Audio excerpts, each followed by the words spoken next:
Hello and welcome to this episode of the Whole Parent Podcast. My name is John. I'm at Whole Parent on all of your social medias. And today we have a guest episode for you. It is a conversation that I had with a friend of mine named KJ. She is on Instagram at two handles. One of them is Gentle Healing Mom. That's her personal handle that talks about parenting, specifically gentle parenting or conscious parenting.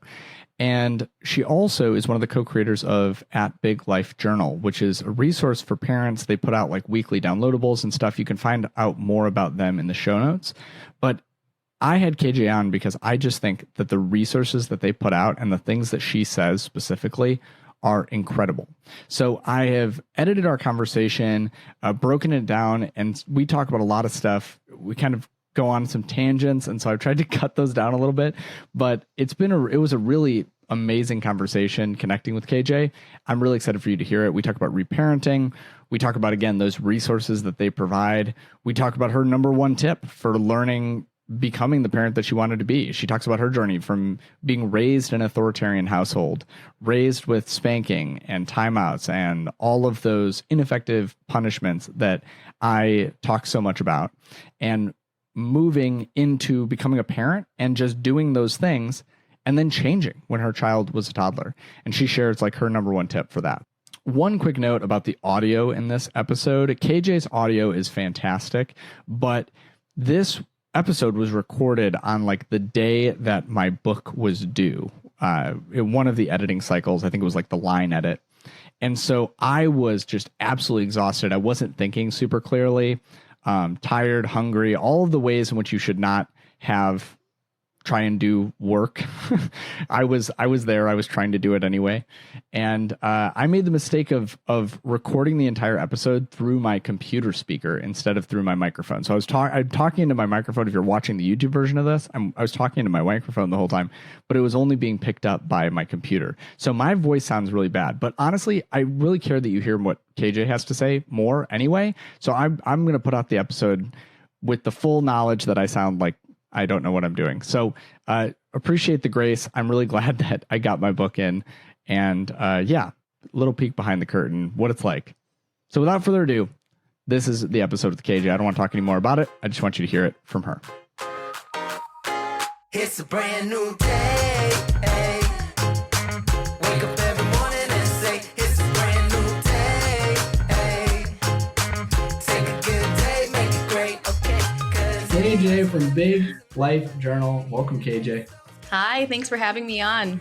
Yeah, absolutely. Well, we're excited to hear more about Big Life Journal, but we're also today talking about resilience. We're talking about journaling, which is something that I am working on. And we're talking about reparenting, which is something that I have not done an episode on yet. So I'm excited about this episode. Exciting. What about you, KJ? Are you ready to be here?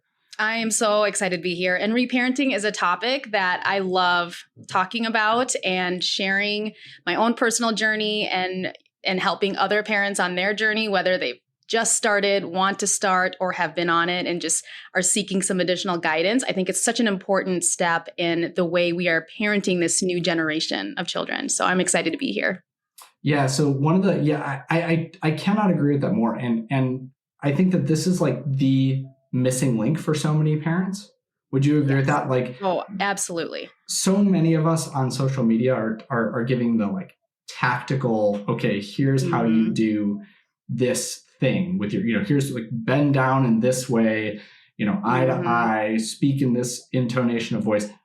But all of that requires that parents are in control of what they're doing, which is, I think, an assumption that many of us kind of make, but is maybe not accurate. For so many of us, we're not in control in those moments. Right.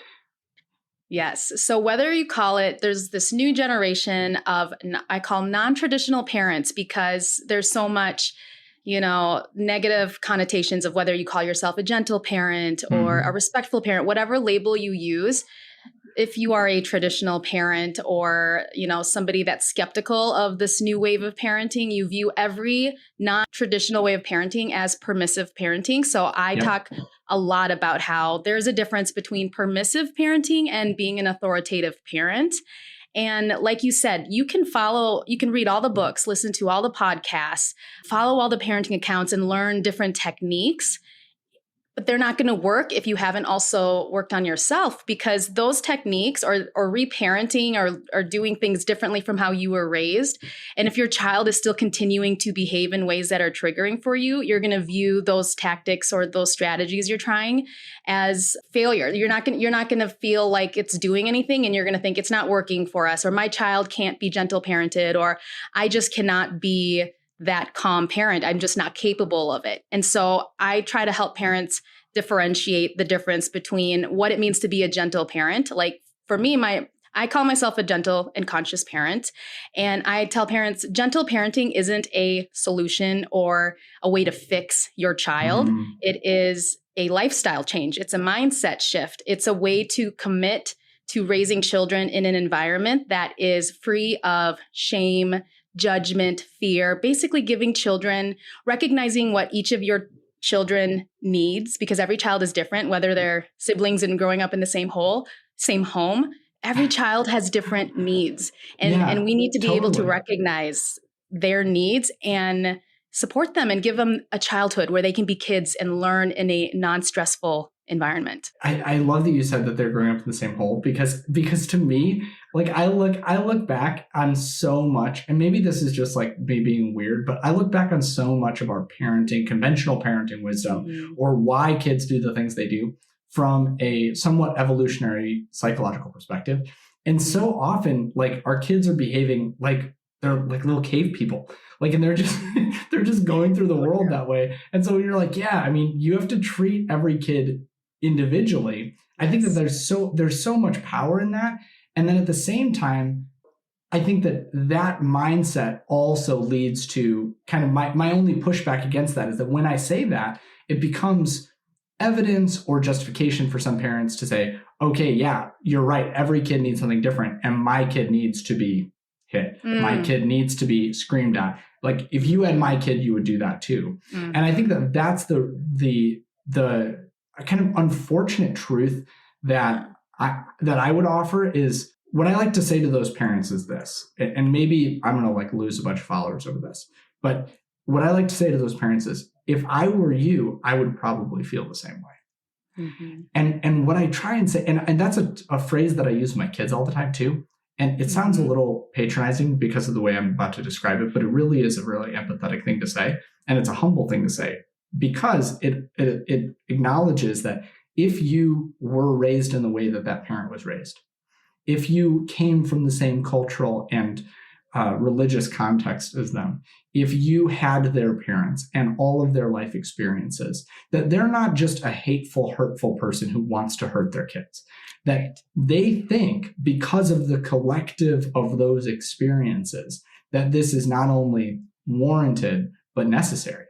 And you know, I run into that constantly in comment threads, but even in like research for the book, you know, what a lot of people fail to realize is that until like 2012, this was 70% of American households that said, you know, hitting kids is not only warranted, not only like do I do it sometimes, but it's necessary, that kids require this form of discipline. And so if you're expecting, and that's 2012, so if you're expecting to be able to parent in a different way without going back into your own childhood and appreciating the fact that 7 out of 10% chance, like 70% chance, you had a parent who probably had that perspective, that you're not going to be able to parent in a what you're calling a non-traditional way, right? Yes. So tell us more about that, because you're trying to reach people who are already on the path. They're already like, oh, okay, I'm doing gentle parenting. And I always, even when I am explaining, right, when I'm trying to explain the difference, I'm constantly now like, gentle parenting is not permissive parenting. And in my captions on posts and stuff on social media, it's like, not to be confused with authoritarian parenting, or I'll say gentle parenting is under the authoritative parenting umbrella, not to be confused with authoritarian parenting, because that's completely different too. And that's something that you can't just like quickly explain to somebody that you run into, you know, on the street, right? So people recognize the term gentle parenting, and you're either going to have somebody that's anti-gentle parenting because they think it's permissive parenting and they don't want to take the time to learn the difference. Those are not my people. And I wish I could reach them, because I want to help every child out there. But there are groups of parents out there who are like, okay, I don't like how I'm parenting right now. I'm losing control. I would consider myself an authoritarian, traditional parent, but I don't want to be. So what else is there? I think that, in that way, your mission and my mission are somewhat different. Yes. In that a lot of times I tend to be the guy who's reaching people who are not sure yet. They're like, okay, but convince me. And so I'm going to co-opt you and I'm going to bring you onto this side for a moment and help me understand, why is this way of parenting? I mean, like, I have my perspective, but you have your perspective. Yes. Why would you say this? But this form of parenting raises more resilient kids. How much time do we have today? Yeah. Just kidding. Well, I want to go back really quick because conscious parenting is a little different from gentle and authoritative parenting. Like, it is still underneath the authoritative parenting. And the way I describe the difference, because I call myself both a gentle and a conscious parent. And the way I define them, right, is gentle parenting is what people see on the outside, how your children experience your parenting, right? Like we offer them choices, or we remain calm, or we speak respectfully, we model the behavior. To me, that's gentle parenting. Conscious parenting is internal. It is how we are gentle parents. In order to be a gentle parent, we have to know, okay, what's going on for us internally? Why is my child's behavior triggering me right now? You're asking those questions to get to the root, right? Why is my child behaving this way? What are they needing from me right now? What is it, a physical need? Is it a need for attention? Are they tired? Like, what do they need? And then it's, okay, I'm triggered. What do I need right now? And if something is difficult, a parenting moment is difficult, it's reflecting later on, like, okay, I didn't handle that very well.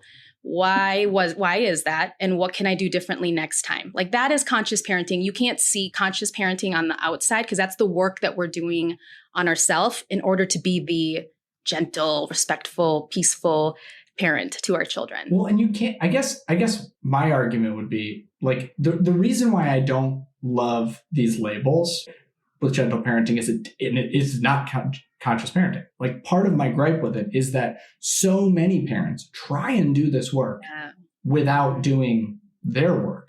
And even, we were talking about this before we hit record, but even some of the best parenting books, the ones that I recommend above all others, and that don't try and cover everything, because as I know, you can't cover everything in one book. Although Elisa Pressman sure did try the 5 principles of parenting. But in like the whole brain child, like, there's not a lot about doing your own work. There's not a lot about deconstructing your childhood. And so that's, I think, a struggle for so many parents, is that, like, in order to move forward, you have to be willing to go back. I can tell you, I was very much raised in a traditional home, and I was punished, time out, spanked, all those things. I love my parents, right? Like, it's not to say that our parents were all terrible, but they raised us with the tools they had in that time. And they raised us by how they were raised, right? It's a cycle. And now we have so many more resources, and we're learning to break some of those cycles and to parent differently. And it's hard, because we're learning at the same time that we're teaching our children. And that's very hard.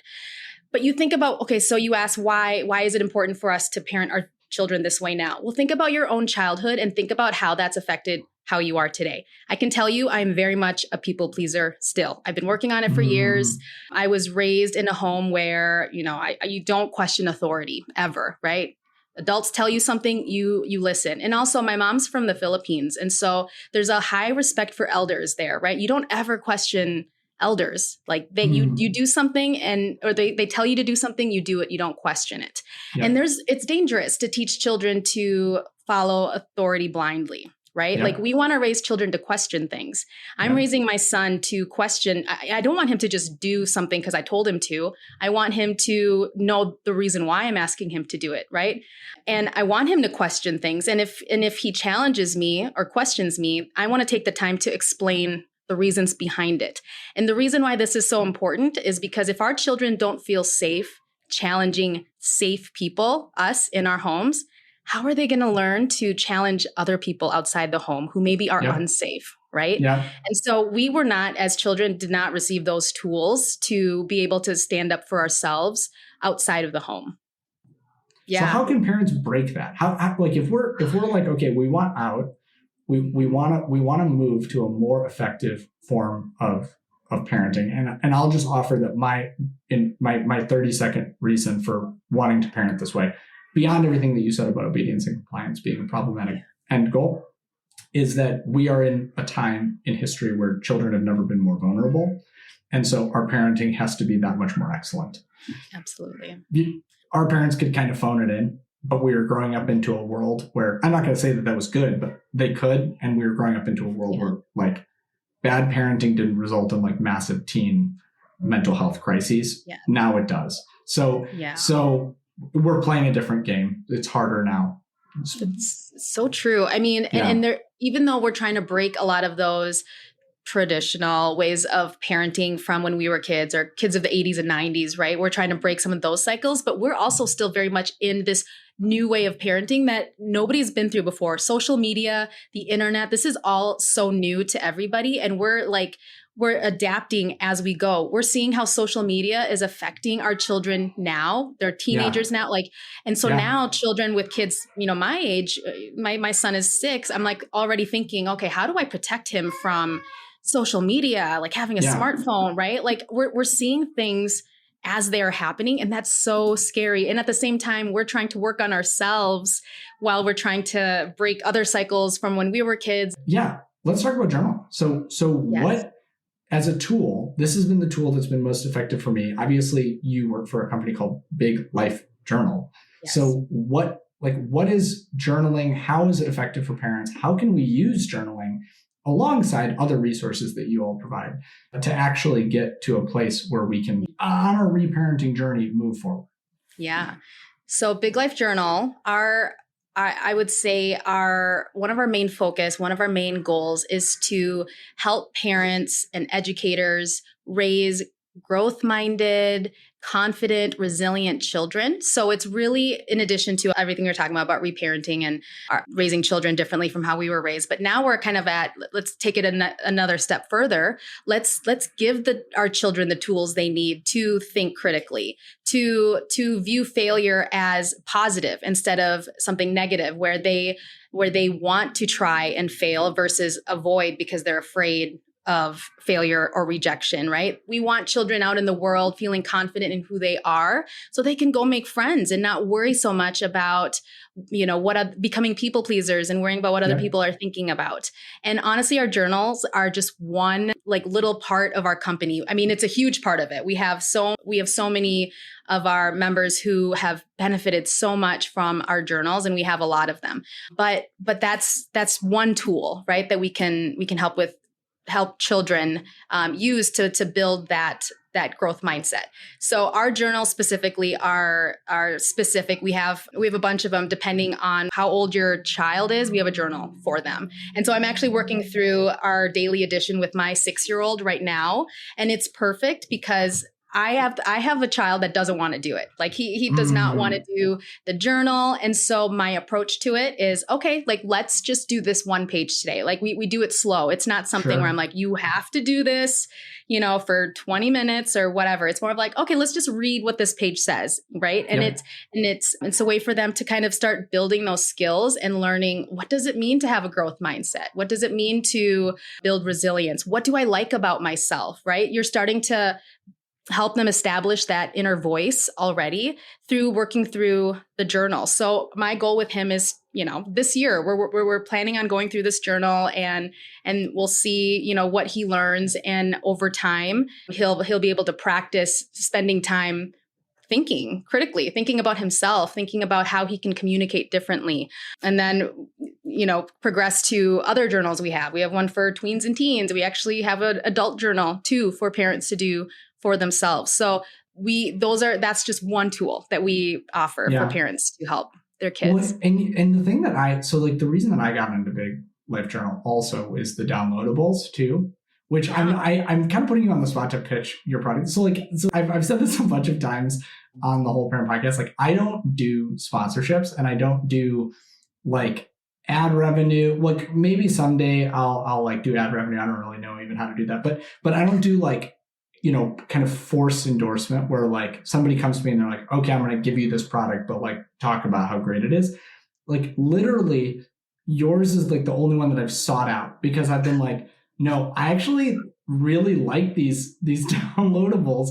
And I have some of them printed out. I meant to put one up behind me, but for those who are watching like the whole screen, like my house is a disaster right now because my kid tried to put an aquarium together behind me. But anyway, I was not paying attention and it's a huge mess. But yeah, so these downloadables, can you tell us more about those? Because honestly, that has been hugely helpful for me. Yeah. And I honestly don't come on and really promote our products either. But since we've been talking so much about just the tools and resources for parents, and we really do like just working with a team of parents. And our goal really is like, okay, how can we make this easier for parents? Like what we're constantly thinking, like, what do parents want to learn? Like, what do they need? How could we make these parenting challenges easier for them? So we do have a lot of free resources. So I don't want to share all of our products. We do have products that you can see on our page, but our journals are one of them. But we do have free printables. Every Friday, we have a free printable that we release every Friday in our newsletter. So you can sign up for our Friday newsletters for free and get a new printable. It's available for 7 days. And a new one is released every Friday. And then we also have a newsletter every Monday for parents of younger children around, cool. I would say 5 to 10. Yeah. And we have a parenting guide attached to it for free, like just a resource for parents. And now we also have a teen newsletter on Wednesdays, and we are now starting to add free resources for teens that are more digital because teens don't want to do printables, but maybe they'll save a screensaver that has a quote on there an inspiring quote. So we're coming up with content to help parents help their children. And that's what I love about this company so much. I joined Big Life Journal a couple of years ago, and I just fell in love with the mission of Big Life Journal because it aligns so much with my own parenting goals and values. And I just love that honestly, our main mission is to help parents. And so that's why, yes, I want everyone to know about what free resources we have available if they want additional tools. No, and I think that I guess I could kind of sense that because like when I do this work and I oscillate back and forth between the like, okay, we had to hire like a person to help us with marketing because like literally, if I don't make X amount of money, then like I can't cover the cost of my email list and my podcast hosting. Like, and so there's an aspect of like, you have to be able to have some sort of revenue coming in, but like truly that's been my mission too, which is just how can I help parents to grow, to kind of have these tools to really rethink this. And if I can help parents to do the reparenting journey, like I said, like this is probably the second great point of me writing the book is that I feel like that's just we don't talk about it. I mean, yeah, Shefali does, but very few parenting people out there are saying the truth, which is you can have all of the tips and tricks. You can listen to all of the podcasts. If you don't do your own work surrounding your childhood, how you are reactive, then what is this really going to accomplish? Which is just, you're just going to create a shame system for yourself where you continue to act out of your own dysregulation. You continue to get triggered and, react. And I've talked about this a million times, but you literally have to change your emotional response because your logical brain is not going to work as quickly as your emotions. And so people who are like, I'll just out logic my emotions, like you're always going to be in second place. Like you're never going to be able to get there. So do you have a tactic or a tool that you would say one thing in your parenting journey that has been like transformational, moving from growing up in an authoritarian household? Like what is the thing that from the reparenting aspect that you've said, okay, this is something that I started to do completely changed the way that I engage my kids? I would say the main thing that if I could share one tip or one thing that changed my life in parenting is I learned to start recognizing what's going on in my body. Like I just started to become aware. And so in the past, right, I started becoming a gentle parent when my son was a toddler. So he was 2.5, and I was the authoritarian, yelled, timeouts, all that stuff, right? But I was that parent that felt terrible afterwards. I'm like, there's got to be a better way to parent. There has to be. Like this, I'm only parenting this way because that's how I was raised. And that's what society is telling me I need to do to get my child to listen to me because he's naughty, he's bad, all these labels, right? And it wasn't until I started learning, okay, so things are happening inside my body, right? When I'm getting triggered. I didn't even know what it meant to be triggered. And I just would react. Whereas now I'm able to take that pause, which is so important, and just recognize like, oh, okay, like something's happening. I'm clearly triggered right now. I'm not in control of myself right now. And being able to recognize that is huge, because until you get to that point, you're just going to react. You're going to yell louder than your child. You're going to hit. You're going to do everything that your body does when it's in survival mode. And until you can pause and be aware, like, oh, okay, I'm there. I'm triggered.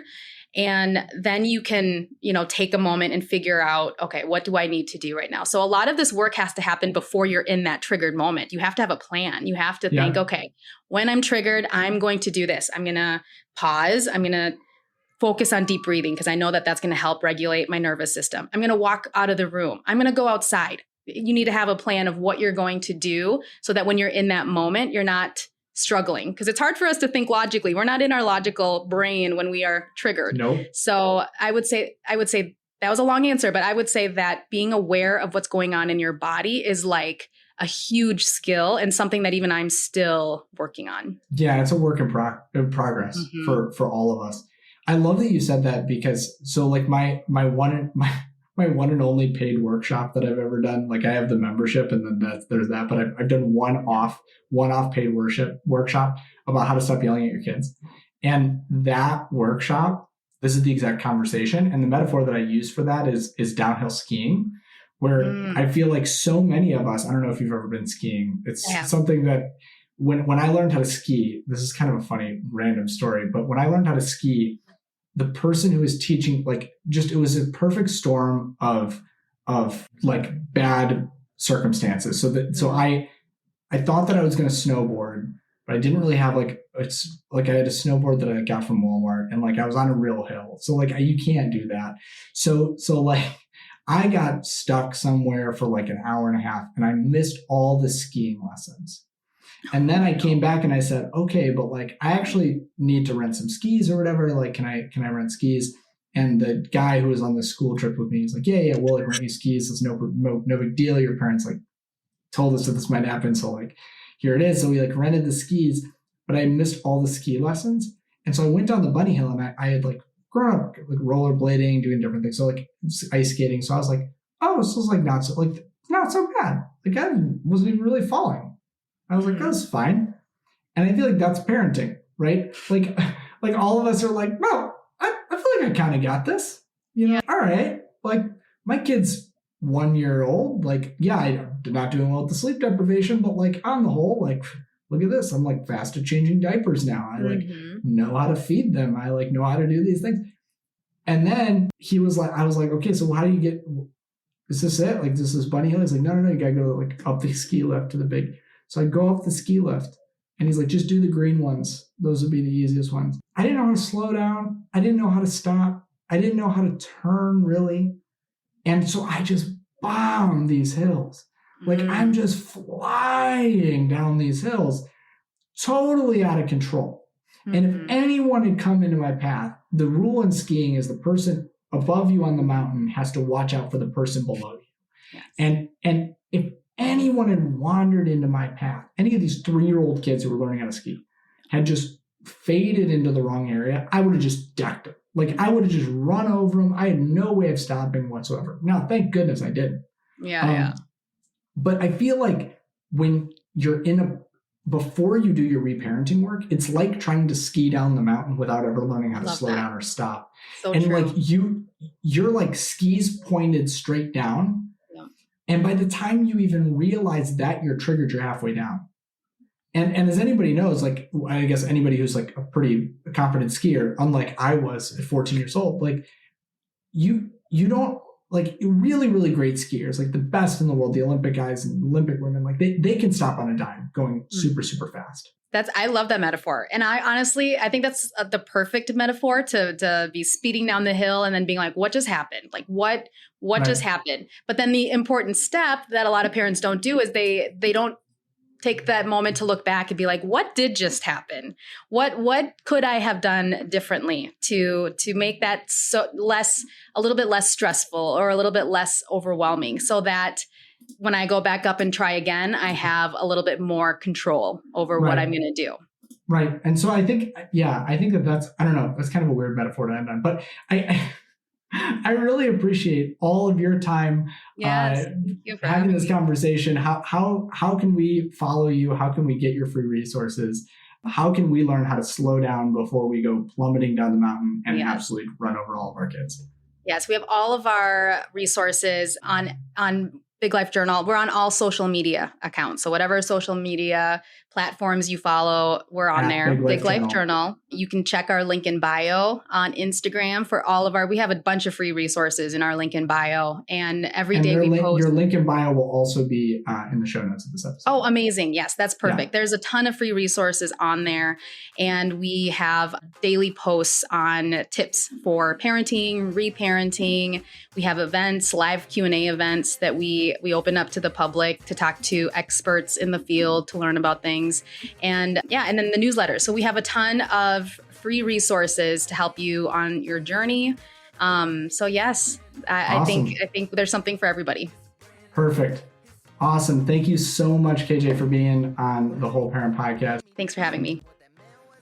Thank you again to KJ for an amazing episode. Such good information, such good takeaways. I obviously am recording this a little bit later, this outro, and just going back and listening to the podcast, I'm thinking about all of the things that I want to change about my own parenting and all the things that I learned listening to it after the fact.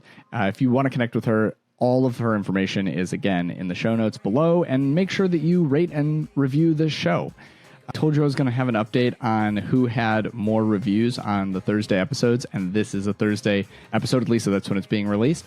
And so I checked, and currently the Spotify listeners have raised their lead. They are not looking in the rearview mirror at this point. They have 56 more reviews than the Apple listeners. So if you're an Apple listener and you haven't rated and reviewed the show yet, please go and do that. Try and make up some of the ground. Again, you guys outnumber the Spotify listeners 2-1. So you guys gotta show up. You gotta show up in the ratings. And if that's not a good enough reason for you to rate and review the show, it really does help to push this out to parents so that more parents can hear about the types of things that we're talking about in this episode. More parents can hear from people like KJ. They can get the resources that she's offering and that Big Life Journal is offering, and they can learn more about their own parenting journey on other episodes of the podcast. So if you haven't shared this with a friend, that's another great way that you can grow the base of people who are listening to this show and trying to become more holistic, wholehearted, whole parents. Until next time, this has been an episode of the Whole Parent Podcast.